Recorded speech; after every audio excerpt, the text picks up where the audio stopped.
Before you vote, look at the facts on Proposition 200. Fact: Proposition 200 would raise taxes on tobacco by $90 million.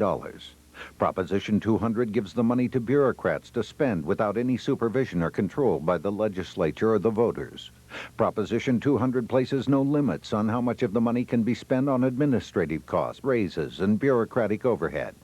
Proposition 200 is a blank check for the bureaucrats, and they don't even have to tell us what they'll do with the money.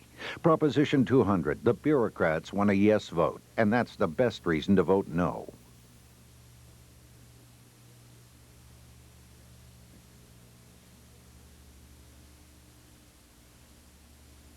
Arizona hospitals have some of the highest salary and administrative costs in the nation, so is it any wonder that they charge as much as $6 for a single aspirin? And if the patient can't pay for it, we all do. Now Proposition 200 is asking us to pay even more. Proposition 200 would raise taxes on tobacco by $90 million. It gives millions of our tax dollars to the healthcare bureaucrats and doesn't do anything to control waste or soaring costs. Proposition 200. Higher taxes and higher health care costs. Two reasons why Proposition 200 is one tax too many.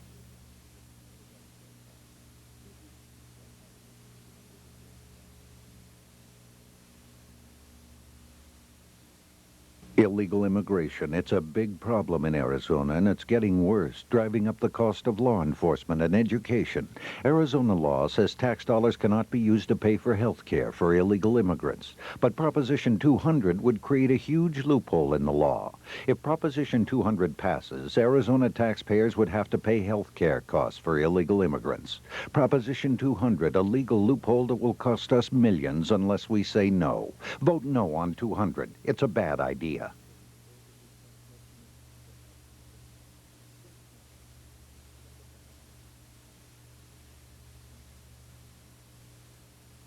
Question 1.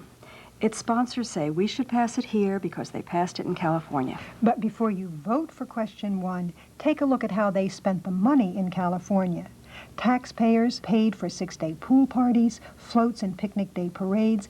They even spent over $500,000 on a race car and a racing team. You know, anytime taxes are raised, you never really know how they'll spend your money. But with question 1, you've got a pretty good idea. Vote no on question 1.